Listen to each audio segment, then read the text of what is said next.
Good evening, everyone. My name is Christian Karasevich, and you're watching Social Chatter, your weekly social media marketing talk show.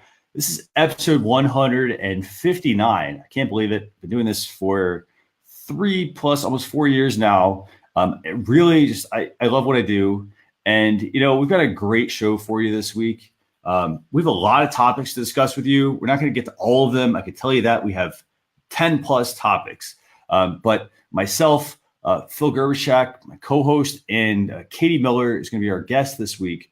So I'm going to go ahead and bring on Phil, and we can get this show going because we've got a lot of really great topics to discuss. So Phil, how are you doing? Oh, I am awesome, Christian. It is another beautiful day in Tampa. It's 40 degrees in Milwaukee, and it is 87 degrees here in Tampa. So I'm a happy guy. That's pretty fantastic. Yeah, I love it, man. I feel really fortunate to live here. So it's pretty cool, man. Pretty darn cool. Very cool. So we got a great show this week. I was telling everyone, we've got a lot of topics this week. We have like 10 plus topics. Yeah. We know we can't get to them all. We picked out what we think are the main ones, but what are you most excited about today? Oh my gosh. Well, of course I'm a LinkedIn nerd. If you don't know that, right? You don't know me well. So I love LinkedIn. We've got some cool LinkedIn stuff. We've got some two Facebook things and something on Twitter, which, we could do 10 topics this week, but we don't want to bore people. We're going to put them in the recap. We're going to put them in the notes. Go to socialchefs.com/daily to get even more goodness. Cause we've only got an hour and we want to be respectful of everyone's time as well. Definitely. We got Katie Miller here with us, man. We gotta kick her booty, and she's gonna help us out, man, because she's awesome. So I'm gonna go ahead and bring Katie on here. You guys can get to know her. Yeah. But we got introduced to her through another guest. It was Morgan Harrell. So Katie, how are you doing? I am doing very well, thanks. Thanks for having me. Yeah. Thank you so much. We're glad you're here. Well, folks, hey, so listen, if you don't know Katie Miller, you absolutely should. So first of all, she got 5 kids, 3 with skin and 2 with fur, which is really cool. She said on her website, she says she's been married 29 years. So Katie, you got married when you're like 7 years old. How does that happen? Yeah. Holy crap. I'm going to be 50 this year, you guys. Yeah, like 50 years, not 50 days. Yeah, like December 3rd, I will be 50 years old. Yep. On December 2nd. Yeah, we're almost like twins. We're twins. Yeah, that's awesome. That's That is awesome. Yeah, so you've got, 5 kids, like I said. You got a wonderful hubby. You live outside the Motor City. So which little burb in Detroit do you live in? Like Orion or Bloomington Hills, or where the heck are you? We are in what I like to call the nice ghetto. We're in East Point. I'm literally right outside of Detroit, but we're from Warren, Michigan. That's where I work. That's where my parents live. That's where we grew up. We came back here it's 20 years ago when he came off of active duty, and this was the 5-year plan. And then, the recession hit in Detroit. Yeah. And then nobody could sell anything. And then when we could, we realized, hey, we're pretty close to being paid off. And we're not going anywhere. So we're 9 years from being down in Florida ourselves. And so that's where we're at. That's so cool. But you know what? I love it here. Yeah, no, it's great. I'm from Wisconsin, so I love it there too. I know the little burbs there. I have friends that have lived all around there, and I've been back there.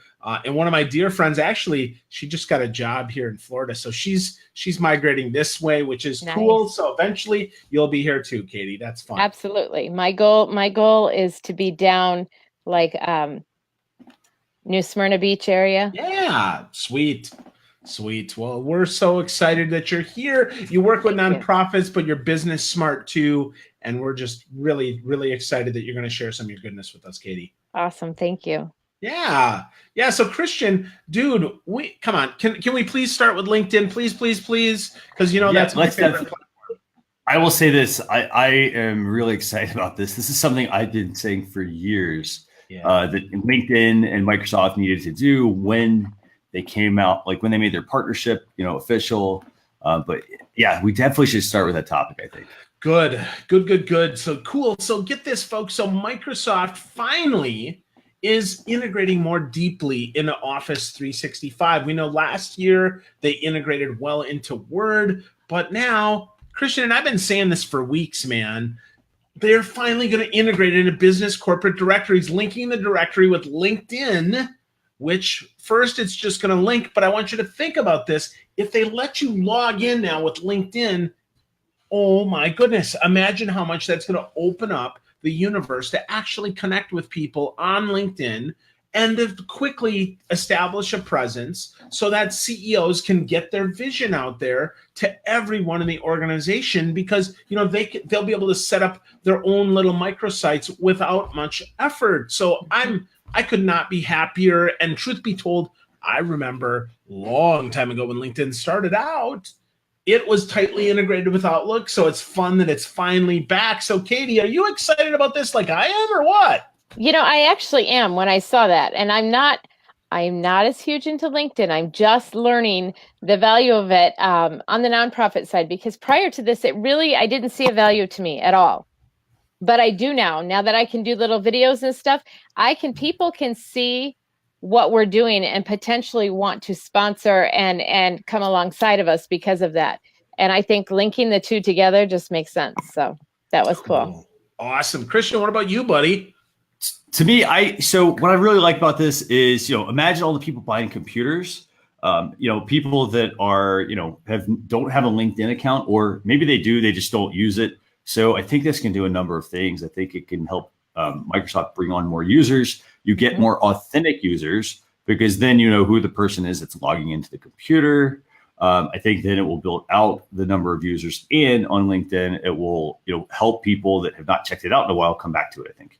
Yeah. And our friend Morgan's here. Morgan Harrell. Hey, Morgan, we're glad you're here. Jeff Lodick's here too. Well, Morgan says security concerns, privacy issues.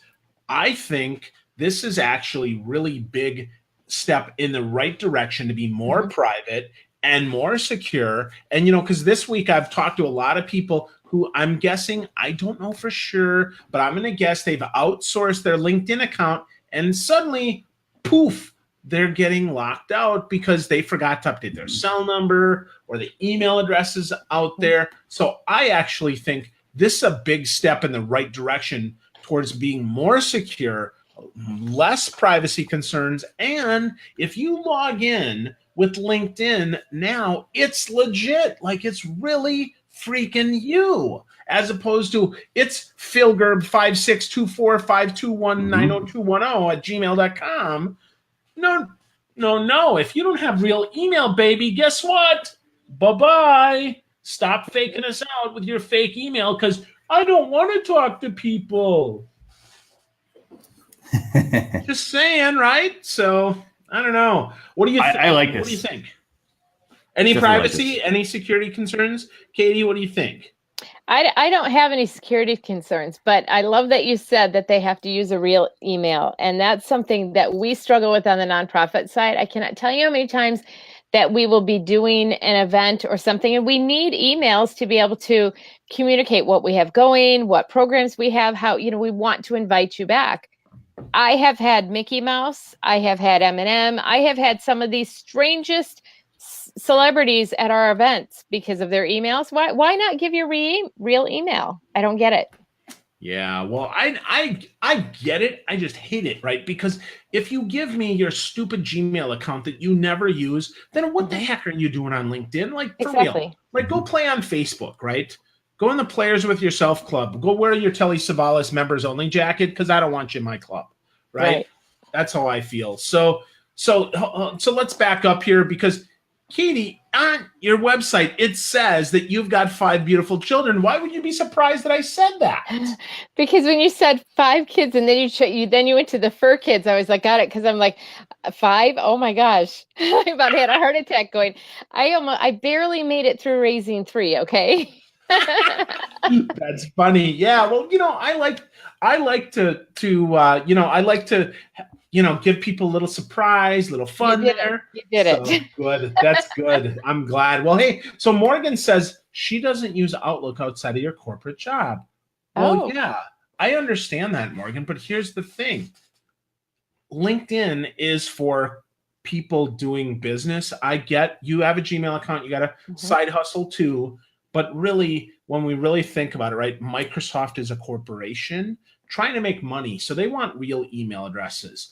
I think they're going to make us verify both of those email addresses in a more real way. Not only that, but you notice that if you add your phone number, you get two-factor authentication. Well, I want more security, but guess what number you have to add in order to get two-factor authentication? Anybody want to guess? What number? Your cell number, which isn't in any corporate directory. So now, instead of calling 1-800-MIX-A-LOT, now I've got your cell number, and you're actually going to have to answer the phone, right? And again, the challenge with this is people who don't understand social selling, who throw crap against the wall and make hundreds of phone calls a day against these cell numbers, which eventually are going to just drive people crazy. Like Morgan here, our friend who says, my Gmail is my LinkedIn. I get that. I do. I really do. And I respect that. I also know I want better data. If I'm a recruiter, if I'm in sales, if I'm in fundraising, wherever I am, right? Even in marketing, I want to talk to real people. I love you, Morgan, for being able to respond to your Gmail. But I got to tell you, if I put my Gmail account on there, like it is on my Facebook, so any meathead that's retargeting me with their Facebook is not getting to me because I'm ignoring them, right? So anybody like that, they're not getting it. But on LinkedIn, once we connect, guess what? You get my real email address. Right. So I think, because again, LinkedIn is the money network. Let's not be fooled, right? I'm not going there for dating advice. So just not happening. And Adam likes the fact that we're 1-800-MIX-A-LOT. That's actually the number for social chefs. That gets right to Christian. So let's not be fooled, everyone. So glad you like that one, Adam. So we're glad you're here, buddy. Everybody's going to be dialing it now. 1-800. Yep. Well, hey, wasn't there? I think it was there have been quite a few songs where they put numbers in there and people have dialed them. Yes. And it's actually been people's real numbers and whatnot. Yeah. So. Yeah. So my favorite new band is Ben Rector, and Ben Rector's new song called Old Friends has the first the area code and the prefix number, and then it goes ... because he doesn't want that to happen. So right. So just know, right? People are going to call that, right? You'll see there.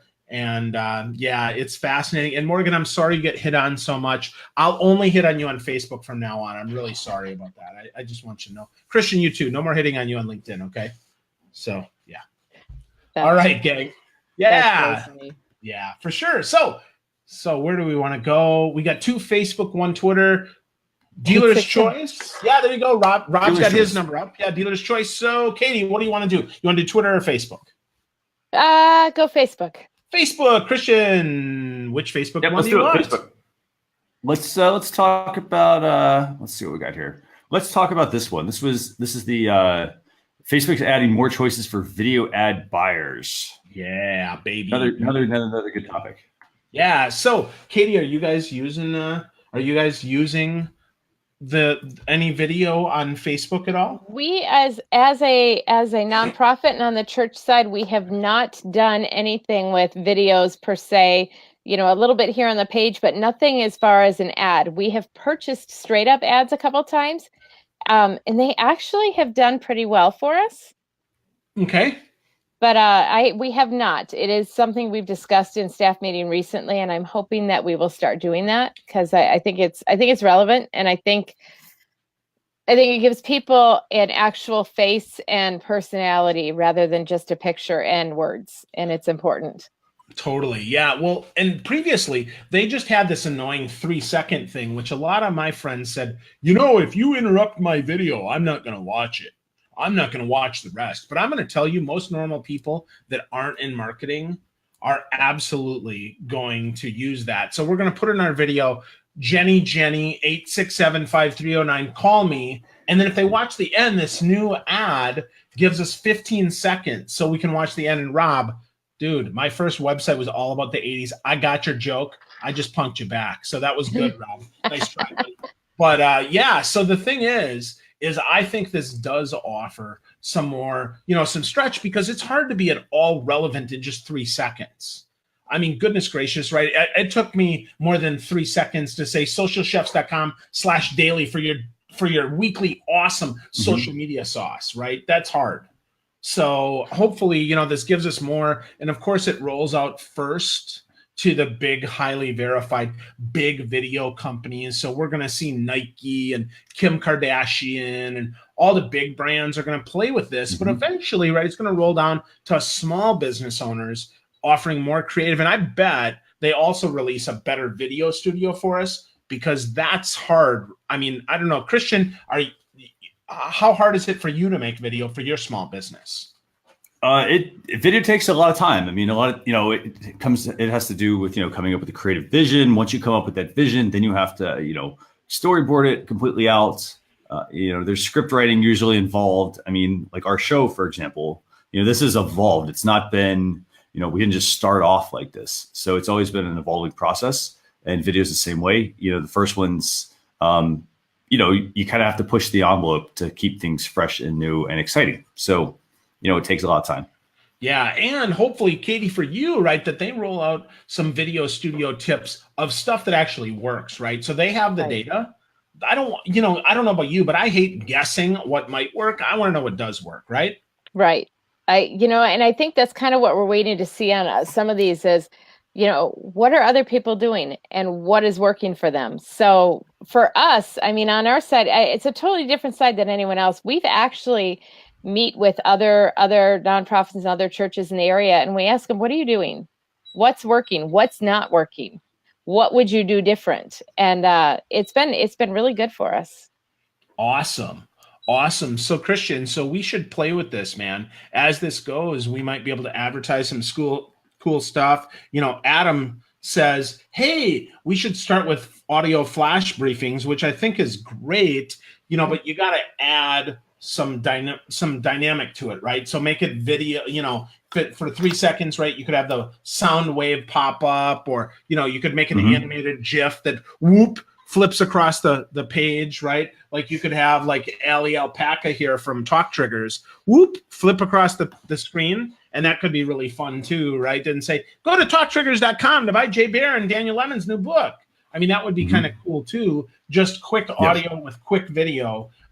That's pretty good. And so do we need a dance break, everyone? Because clearly we're going to do this. So we'll be dancing queens before the end of the night, just to turn the record one time there. So I have taught dance for over 20 years. So awesome. And I have played with my iPhone for almost 10 years. So I think that's amazing. We're like twins again. See? Again. Yep, absolutely. So cool. So we'll sing. Adam, you dance. We'll bring you on screen for next week, man. That'd be awesome. That's so hilarious. Yeah. So any last words on this, Christian, or you want to move on to the next Facebook one? Feel free to move on to the next one. Actually, I'm excited about this. Again, it has to evolve. So, if you're a small business, and you want to tap into this, maybe you want to start looking at some of the brands that are using it, see how they're using it. For example, Nationwide, they have 130,000 followers in this example here, but they have a much bigger team to work with to create content and whatnot. So, look at it, see what they're doing, see if you can, borrow some ideas for your business to help you get started and work your way up.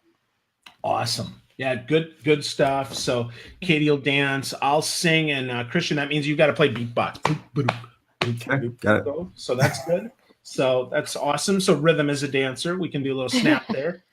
So let's move on to the next Facebook one, right? Facebook Messenger bots. Now, this is fascinating. They finally, and you knew this was coming, they're going to install a plugin on WordPress sites for non-promotional stuff. So I love that they say this, because what I hate about bots, and most of them aren't, but some slip through, and that is, it's buy my stuff, click my crap, aren't I awesome? Here's my offer, buy, right? Check out my crap. And I got to tell you, there's nothing worse than that. But if we flip it over and we go non-promotional, Kitty, you guys could totally use this to do support. I think this would be really fun. What do you think? When you put it that way, I think maybe I have to look at it again. When I first looked at this, I thought, why would I ever use a bot? Because it's totally impersonal and I don't want anything to do with it. But I'm going to give it a second look now. Yeah. So when is Sunday service? When are the office hours for the pastor? What's the location? right? What's this week's sermon Right. topic? I can see, you know, what's the top 3 scripture readings that the pastor recommends? Right. You know, what's that, you know, all this stuff. I really think if you script out the top 10 questions and you let people pick those, right? How do I get there from the north side of town, from the south side of town, from the east side of town? And if you're on any side of town in Detroit right now, you can't get anywhere. One of our major expressways has been closed for construction, and they're on strike. Yeah, so stuff like that, though, I wouldn't know that looking at a Google map, but I would know that if I used your chat bot. Right. That's a great idea. I can see what's going on staff meeting tomorrow. Yep. And Morgan's selling dance lessons. I don't know what's going on with that, but Adam is buying, so that's good. But so Adam says bots should be used nicely as a conversation, and I totally think that, right? It's frequently asked questions. It isn't meant to be impersonal. It's meant to be data.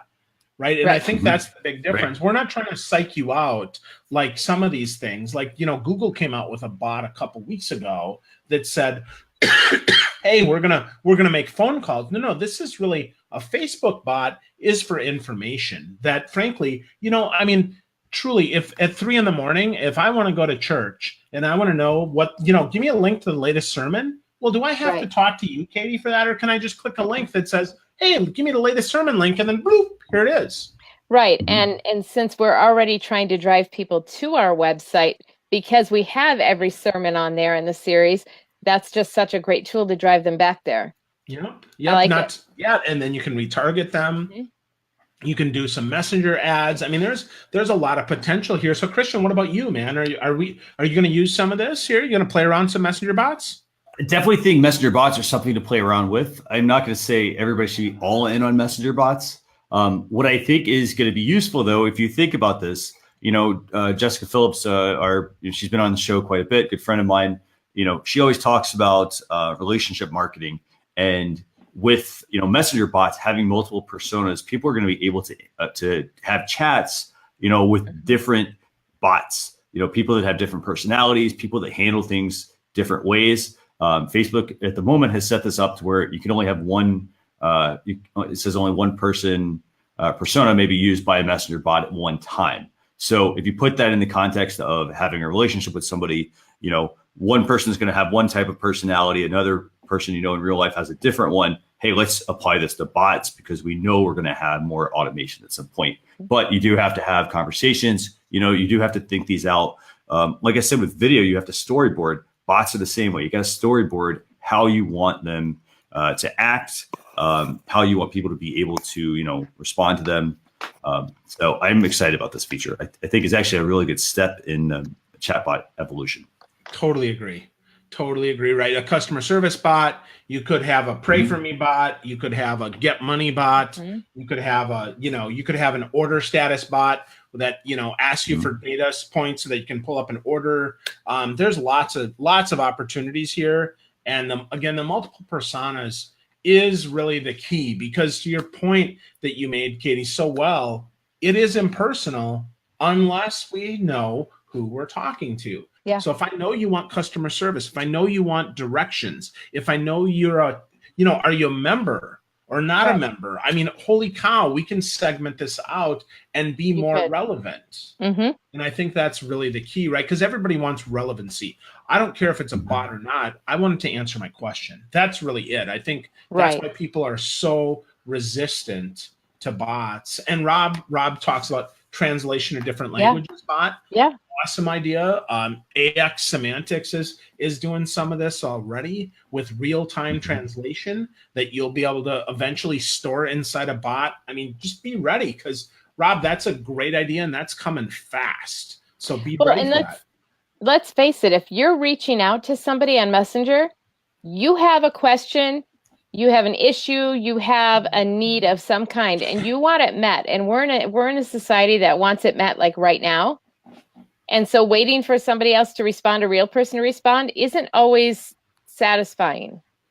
And so they may move on to someone else if you don't have that in place. I can already see this. So that's pretty cool. Yeah. Yeah, really cool. Really cool. So any last thoughts on this, Christian? I'm excited for this. I really am. You know, you basically need to download there's a WordPress plugin, as Phil mentioned, you know, and Facebook started with WordPress. It's kind of like the whole app thing. So most companies, they release apps for iOS first, Android second, or not at all in some cases. Same thing for websites. People aren't using Joomla to build their websites, not using, they're not using just straight PHP script. They're using WordPress as the primary platform. That's the largest website, basically largest site where people are hosting their sites with. So they're going to start with that. They'll build on it. We'll see where this goes. Cool. Aren't we moving to GeoCities for social chefs though? Yes. We're moving to GeoCities. Awesome. So as long as we can be in the Parthenon 567 district, I think we've got it. I think we've got nothing but up, Christian. What do you think? Definitely. I think so. Only if there's Greek food included.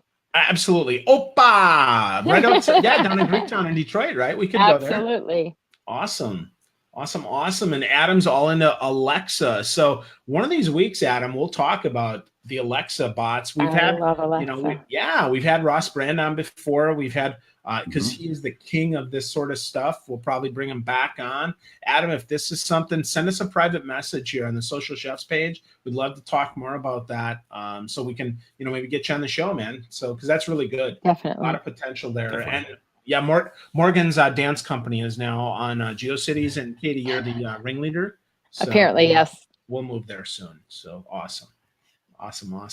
So cool. So next topic here. Twitter, baby. Twitter. Natalia says, oh, wow. I think Natalia wants to be part of the dance troupe here. Natalia could rock it. She could do it.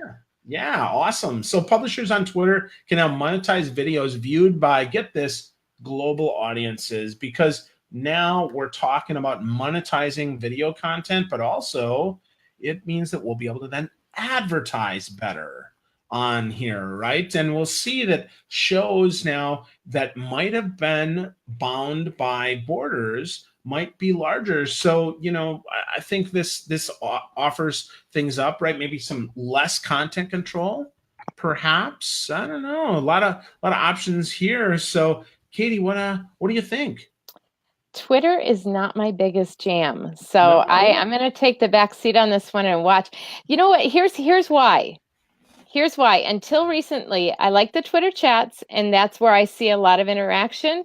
But until recently, I hadn't had a need for it. And so I really didn't do a lot of Twitter because there was a lot of stuff going on that it didn't mean much to me. Now I'm seeing it a little bit differently. I think there's a lot of connections that can be made. I think it can be very powerful, but I haven't spent a lot of time there. All right. I know. I'm sorry. Okay. Don't be sorry. That's cool. So there is potential there, to your point, right? I think the pendulum's swinging back at Twitter in a good way. They're opening up the API. We talked about this a couple weeks ago. I think this is really important that they're allowing more monetization, because I really think the fact that Twitter has locked it down and made it so hard has been to their detriment. So hopefully they open this up more. I don't know. Christian, jelly or jam, what do you think for Twitter?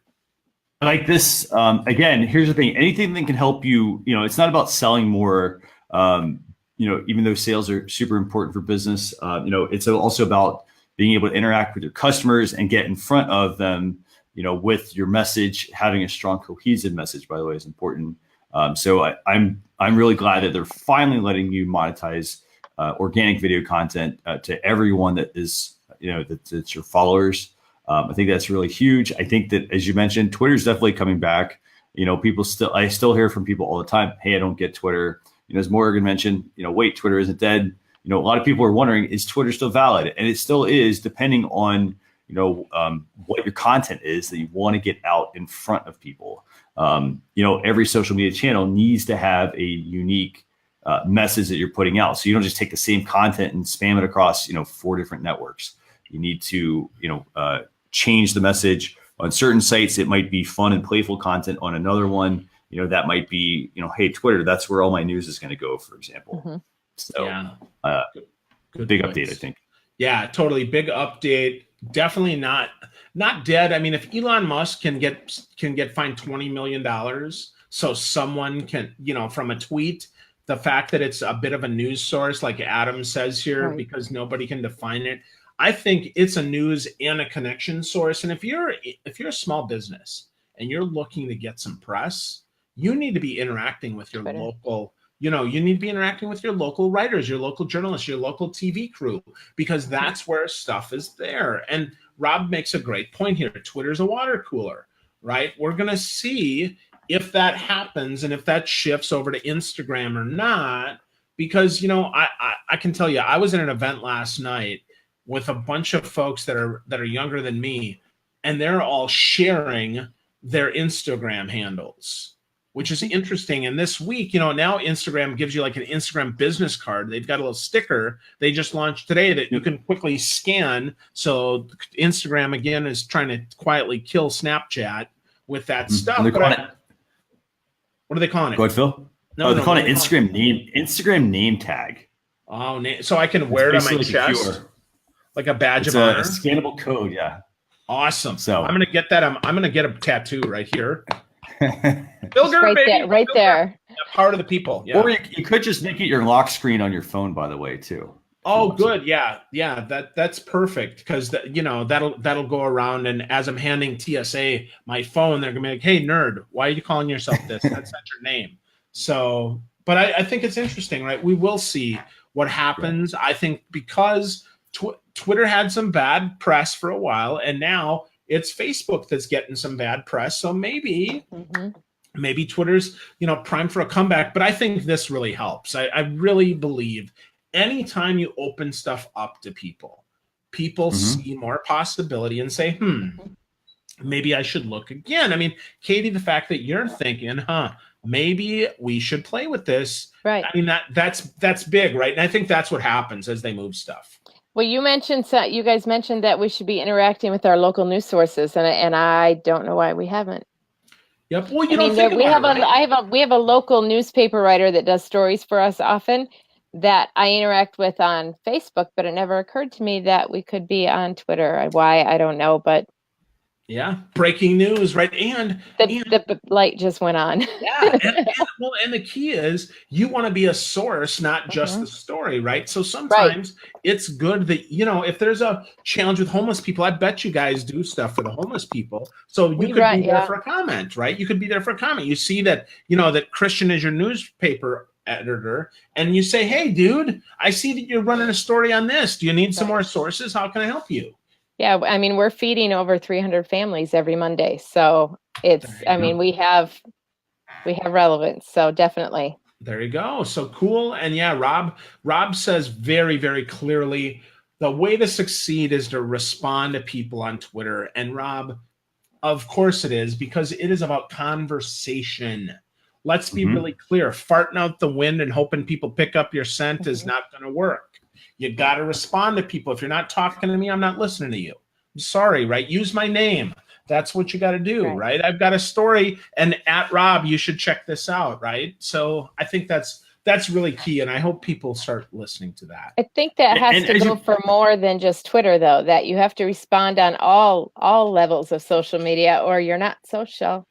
What do you know? I'm just saying. Katie's getting this, Christian. What do you think, huh? I think so. Definitely think so.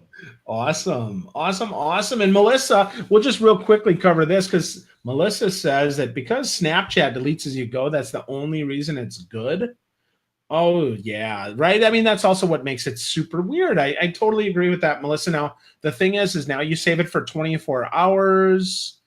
It used to be that it was good because it deleted as you go, but now I can save it, and I can save, like if I click and hold a picture, guess what? I can save it in my chat. Maybe not your story, but I can save it in my chat, which don't tell the teenagers. They won't like that. Right? That's been there for quite some time. You could save that for quite a long time. So, I mean, that's not a secret. No, it's not. But you know what I mean, right? Like, but that was the cool thing. That was the disposableness of it. And I can remember when it started, people were like, "Ooh, I can, say stuff I wouldn't say otherwise." Yes, you're stupid, because people are going to screenshot it. Exactly. And they do. And they do. Exactly. Yep. And they do. Yep. And talk to people, not at them. Morgan talks about stopping the auto DMs. Oh my gosh. Please stop. Yes. Please stop. Right. That's horrible. And Adam says, talk to people. Oh my gosh. Right. So that's so crazy. Absolutely. And I have to say, about the auto DMs, I had somebody ask me a question this week, and they said, how come people respond to email more than they respond to direct messages on Twitter? And it's very simple. A lot of times, marketers have ruined things because, you flood somebody's inbox, or in this case, their Twitter inbox with these direct messages. A lot of times they're things like, hey, get help, get help with your social media, for instance. And I'm like, hold on, you probably didn't check out my profile. That's what I do. So why am I getting your direct message? Their message is obviously off. So, you do get that a lot with people. So as a result, people tune it out, so just keep that in mind. Yeah, absolutely. Great stuff here. So cool. So Christian, can you believe it, man? It is time for tool time. We covered four things super freaking quick there. So in 40 minutes, we covered 4 topics, and now we're going to cover some tools. Woo-hoo. And we have a lot of, by the way, to mention, we have a lot of other topics we didn't cover tonight. 10 plus topics. Like Phil and I had a hard time, like, well, hey, which ones do we pick? Because they're all useful. They're all relevant, but we try to pick the main ones because we value your time. So it is tool time. We're going to drop 2 tools for you. And then what we're going to do, we're going to talk about each one real quick here and then give you a nice wrap up. But lots and lots of tools out there. We always try to pick tools that are useful for you as a business owner, ones that can, help you. They might not do everything. They're not going to be a silver bullet. They can help you do different things in your business.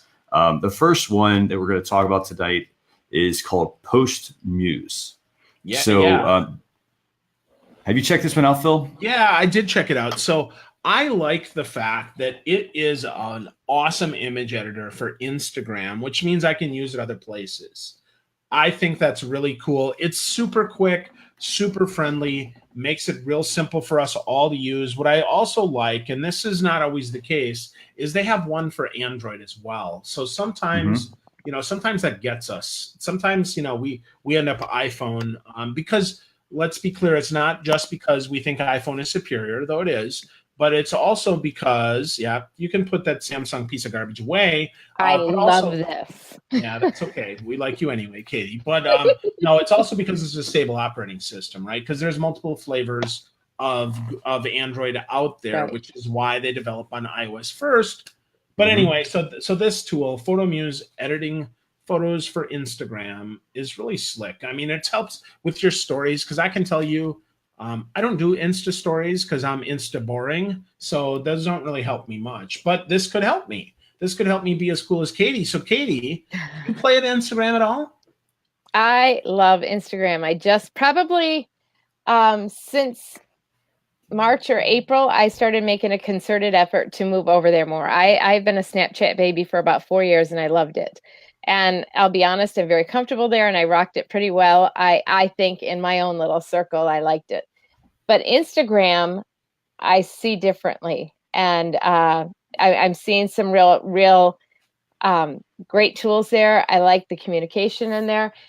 I would love to be able to have links at the bottom of my story like I have in Snapchat. I don't have that. That would be great. And a little voice bubble would be awesome. But I mean, we can't all look like Snapchat. So, but I do. I like the Instagram. I'm on it all the time. Cool. Christian, are you rocking this tool yet? Are you playing with PostMuse? I like PostMuse. Here's the thing. I like having different tools for design. And the reason being is, every tool is going to be different. For example, a number of years ago, everybody used Canva. They used Canva for their design. Things kind of started to pick up and then everybody's designs started to look the same. So therefore you kind of have to be, ahead of the curve. You have to try some different tools that are going to give you access to unique designs that you're not spending all your time designing things. Design is important, but sometimes you need to just be able to get something out there, but make sure it's at least unique as well and matches with your brand. So that's what I like about it. And I like that you can use this across other platforms as well. So don't think, hey, it's just for Instagram. Design something, you can save it to your camera roll on your device, and you now have a design that you can use across, say, Facebook or other social media platforms. Yeah. Now, Adam is hoping that we had a BlackBerry version of this. Adam, there is a Symbian OS, though. And for your Nokia chocolate bar phone, you can probably still pick up the app for just $99. So that's up to you. we can't really support that. But if you send Christian $99, we'll send you his old phone from 1996. So, yeah. Hey, I got a joke for you. Hey, I think my mom has that phone. Awesome. Yeah, my dad still has a flip phone. He doesn't even have the chocolate bar phone. So, hey, Christian, I got a joke for you. I got a joke. Yeah, sure. So, hey, so somebody called the other day and they asked if I had a fax machine. And I said, no, I don't have a fax machine where I'm from. And they said, well, where are you from? And I said, 2018. I may use that. Yeah. We still have a fax machine. Yeah. So totally use that. It doesn't work well. Yeah. So, and Adam, what do you think about that? My question on the PostMuse, have you used it much? Because I pulled it up, I got excited, I looked at it, and I can see a lot of potential. I do use Canva a lot, and Canva they have templates for Instagram and for Facebook, and they make it very, very easy to do that. Adobe, the InDesign has Spark, yes, is very easy, but even InDesign has templates for these things. So what is it about PostMuse that you like better than those? Well, like Christian and I always say, it's not about better, Katie. It's about different, right? So if everybody's using Canva, we're all going to look like Canva nerds. Right. So the key is to have 10 tools. Like you could spot the design. Right. Oh, yeah. Yeah, I've started learning that. Oh, that's Canva. That's it, Right. Yep. So that's the only reason, right? With any of these tools, again, we're not calling, sometimes we call them better, but most of the time, though, we just call them different because you got to mix up your design and still stay on brand. That's the really important thing. So yeah, and what a lot of people do is, they get, for example, they use just the free version of a tool, and the free version, you start to see everyone else using the same design, or all of your own designs start to look the same. The only time you really should have very specific designs that are all the same is if you're, for instance, running like in this case, we're running the show. Everything always looks the same because we want that branding there. Right, exactly. Yep. Absolutely. And Adam's asking about the trio. Adam, if you'd spell that right, we could talk more about the trio. It's TREO. The trio is actually right now, it's the dynamic trio. It's Katie, Christian, and Phil. And we're going to sing a little Hanson to you at the end of the show. So if you stick around until 11:55. The Umbop, we're doing the Umbop song. Umbop. That's right. Yep, that's it. Okay. So, that's Natalia's favorite. So awesome. And Morgan, that was good. Yeah, that was very good. You like that? Slick. Thanks. Yeah. So Morgan says we need 100 apps. Morgan, if you could just start making a list for us, send that in to Christian at socialchefs.com. We'll send you a lollipop or something. So that'd be great. And Rob, we'll check out Design Lab. Again, lots. I don't think we've had that one on the show, so we'll have to take a look at that one. Yeah, thank you, Rob. I haven't seen that. Yeah, so if you have a tool or you got a suggestion, leave us a comment or sign up for Social Chefs Daily. Socialchefs.com/daily gets you the good stuff. And Adam, I'm just busting your balls about Trio or Treo. It's a fun time here on the Social Chef. Feel the love on Social Chat. Okay, I remember that. I remember that device now. That's right. Yeah, you remember the Trail, man. Yes. We had about 8 what, pounds. it was about this thing. Yeah. Yep. It was really like candy bars when I was a kid that you could just spend 40 cents on instead of $1.89 now for my candy bar at Walgreens. I feel totally ripped off, man. That candy bar will never love you back. Morgan and I just talked about this. Oh, that's not true. You don't know my candy bars. They love me. They love me long time. Okay. They go right to the belly and they love me for a long time. That's why I say they will never love you back, the first PDA, right? No, so that's funny. That was actually the Apple Newton for those of you at home. Yep, and Adam's going to dial up. Anybody wants to make modem sounds, do the 56K, right? The V.90. Oh, my gosh. Was that the worst sound ever? That was. Well, it was worse, though, when it didn't connect. And then it went from 53K because the 3 were for the band for the switching. Right. Then it went down to 28.8. Then it went down to 14.4. Then it went down to 9,600. Then it went down to 600, and eventually it just timed out. And then your phone rang when you connected. Then the phone rang, and you're like, "Oh!" Exactly. Yeah. Thanks for interrupting, Mom. I was downloading porn. Jeez, man. Yeah. It was usually, I think it was Napster that my son would say, "Oh my gosh, I almost had this song."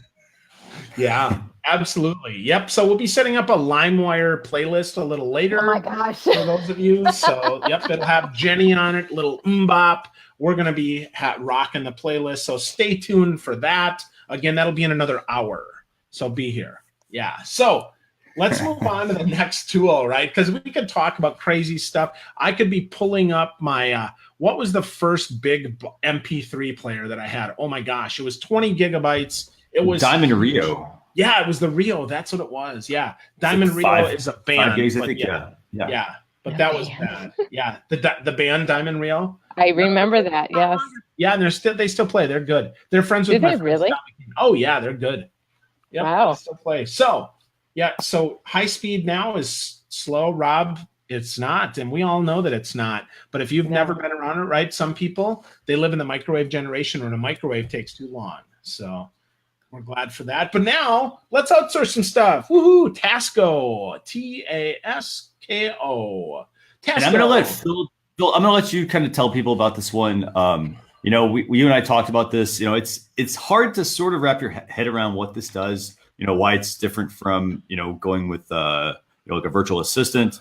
But I'm gonna let you kind of describe Tasko to everyone. Yeah, absolutely. So first of all, the big thing about this is that they're using AI in ways that we've not seen AI used before. So they're working on quality. That's the first thing. And that's often a problem, right? Because they're trying to drive the cost low, but because they curate the freelancers and they use AI, that really helps, right? They've got what they call smart contracts that use blockchain, not Bitcoin, blockchain, which is pretty cool. So it's really, it's the collective memory of the device. Again, they curate the freelancers. So you have to go through a process to even become eligible, which is really interesting. And then these algorithms, this is fascinating to me, right? The most suitable available freelancer is who gets the task. And I think, that's so fascinating to me because it is so hard. Because design, for instance, right? If I need a design, well, who's a good designer? Well, that's so subjective. But if I can rate this, right, and I can see that people like me who like the color orange and who are, right-handed, that live in Florida, that are 44 years old, almost 45, and also like, Tommy Two-Tone, Goody Two-Shoes, well, now that's a match for me, right? And that's the thing. So somebody who doesn't get my jokes probably is not going to be a good person for me. And so this AI now builds this in as opposed to just going to either next up, which is typical, right? That's the old furniture store model of next up. Oh, you took the last person, they were just looking, but too bad, that was your up. Now we're going to see this more through AI. So I'm curious though, Katie, do you outsource any tasks at all? We typically do not, because it costs money to do that. And when you're on the nonprofit side, you have to weigh the difference of, can I do this myself? Maybe. Do I need to outsource it or not? I mean, so there have been a couple times that we have, but not often. We've had to recently. We're building a new building. We could not design our own building on our own. And I have to tell you, it is like a whole new world. And somebody's going to start singing that for us now, because there's a trust level and am I going to get what I've paid for? And so, we try not to, because that equates to, pulling school supplies away from a child that needs it, or, not having the necessary food or different things like that. So you have to be careful on our side. Cool. But I like the value of seeing the rating. I think that would be valuable for somebody like us with a limited income, so we can see a little bit better and go, okay, yep, that makes sense. Yeah, definitely. Well, Morgan talks about the Uber of digital media. I think this has a potential to be, right? Because it's going to match you well up. So AI with assistance, boy, that's fascinating. So Christian, are you thinking about using this at all? Because I know this is really new. I haven't used it either, but I definitely see the benefit here. What about you? I definitely think that there is some benefit here. As Morgan mentioned, it can be hard for a business to outsource tasks, to have people working on your business where, like you might not have the funding, or it might cost you more, it might seem like it costs you more money, but you also have to look, there's the time value of money here too. So typically, what could happen is if I'm trying to do everything myself, maybe it takes me longer to do something. So I think that having a tool that you can go to for projects to get a freelancer, for instance, I think that's very useful. I think in this sense, the other challenge you run into with design is, hey, I had this certain vision, and like Phil mentioned, I don't know a designer, or the ones I do know, maybe maybe I need a logo, but hey, maybe logos aren't their strong suit because not every graphic designer is the same. I think that having a tool like this that will use AI to help match you is absolutely key. I think it'll help you find people. I think it'll also help expand your network. So if I have a certain project I want to work on, I can reach out to one designer who specializes in that because they have a pretty thorough background check on this.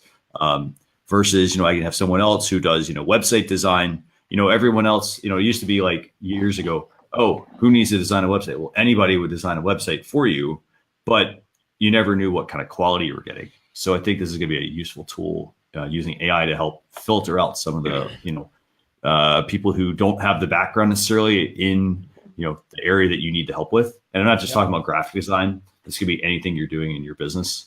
So. Totally. Yeah, big potential here. Tasko, very, very interesting. And Morgan mentions, right, maybe the designers of aren't your style. That's a really excellent point, right? And so that's, again, right, if I want to design something that's aligned with the 80s, I'm probably not going to hire someone who was born in 1990. Yeah, probably not. I'm just saying, right? Because they're not going to get all the inside jokes, right? That Alex is king and, really I'm kind of Alex P. Keaton, if you will, right? At least I was. I'm not anymore. But, that jokes like that, right? Believe it or not, I'm walking on air, baby. So we could talk about that all night. But that's a joke that if you get, right, it could be funny. And if you don't get it, well, you suck. But that's okay, right? I mean, you're just not my designer. So that's got potential there. So good point, Morgan. So cool. And I'd say overall for the tools we had tonight, PostMuse, it's a free tool. Tasko, I don't have any pricing necessarily on this. Did you have pricing at all, Phil? I know they're kind of still developing a bunch of it. Yeah, no, they're in the sign up phase, which is likely the test phase to see if this even works. And because they're AI, right, until they hit a tipping point, I'm going to guess it's going to be pretty cheap, but it's also not going to be perfect for you. So if you have some work that you need done cheap, hey, Katie, I'm talking to you, right? This might be an opportunity for you to get in early and see if this is something, that could be beneficial for you, because with AI, right, we're going to drive costs down, right? Because, that's the goal here, and then you can value that. So the thing is, as you rate people, I'm going to guess one is, do you feel like you got a value for your money? What is your budget? If your budget is $12, well, you're not going to get David Ogilvy to do your advertising. Right. You're always going to get what you pay for on any platform. And I think that's, Morgan and I talked about expectations and reality. And I think that's what this comes down to is you have to have your expectations in line, or it doesn't matter what they've rated them. You're not going to be happy. Yep, absolutely. And Adam mentions, if you to work in your business, it comes down to relationships. It does, until you get your brand guidelines out, it's really hard to just farm that out. So I would say, spend some time. If you have a couple tasks and you're not, and you don't really know it, to me, it's worth a few bucks to invest. I mean, even if budgets are tight, if I invest $50 and I get, a couple things that I need and they turn on fairly fast, that could be a really good thing. Not for everything, maybe, for sure. I have designers that I love, but frankly, I mean, like here in Tampa, I put out the call to 10 designers on LinkedIn. I reached out to them. I found them. I contacted them. Not one of them has gotten back to me, and I've got business for them. Wow. But I need someone local because I have to sit with them and show them the stuff that I want, because this is more confidential stuff. I can't just email it to them. I'm not taking pictures, right? I want to sit next to them and say, okay, I need your help with this. And not one responded. So I might be more inclined. Well, yes and no, right? I mean, I think people think that LinkedIn is a resume site, and they don't realize that people are actually reaching out to you for business. So it's fascinating. But anyway, so Tasko is very interesting. So we'll see how that works. If you tried it, folks, let us know. Come back and share with us. Yeah, let us definitely. know what you think, because we'd love to hear about it. And that's the thing, like, with any of these tools, if you've used it and you're like, hey, you know what, I got more value out of using another tool, or you use another tool that might be better for certain tasks, like, let us know, because we bring a lot of these tools on because we know that they can help solve a challenge for a business, but they're not going to be for every business. So just send us a message on social media, or drop us an email. But we'd love to hear from you. Mm-hmm. Absolutely. Absolutely. Well, cool. Well, that's a wrap for the show tonight. So, Katie, you're awesome. You're all nervous thinking you were going to suck. You were fantastic, sweetie. I was totally freaking out. I'm like, I am in way over my head when I saw what you sent me. I'm like, this is not going to go well. No, you did this great. Was pretty good. Yeah, you did a great job. So, Katie, if people want more, you're awesome. If they want to follow you on social, where do they get you? Probably the best place to find me is going to be Instagram, and that's Katie S. Miller 123. And that's not really 123, it's 123. So oh, Katie Miller. Katie S. Miller 123. We got it. So now you know my birthday. And yeah, it is awesome. A national holiday. It is. Well, and it should be every year. And I think I decided that when I turned 35, at that point when I had no idea how young I really was, if I had to say it out loud, it was going to be a national holiday. So 50. Awesome. Definitely. I think we're going international this year. Cool. And you should probably make at least one more post on your Instagram, because right now it's the mark of the beast of 666. I saw that. I told Morgan that. I said, I got to make another post. I cannot have this. So you can share social chatter. It'll be okay. We won't mind. So, and make that your link for now, because we're really excited, really grateful, Katie, that you made time for us tonight. So thank you. Thank you so much for having me. This was a great time, guys. Thanks. Cool. And Christian, good having you. Christian, buddy, who do we got next week? Do we know yet? Or we're gonna have Jessica Phillips co-hosting next week. So Jessica Phillips coming back again, helping co-host, and we've actually got quite a few people we're working with right now to get everything finalized. So I'll make sure to share that on the Facebook page. I know we have some really good guests though to pick from for next week. So definitely going to be a good show, I think.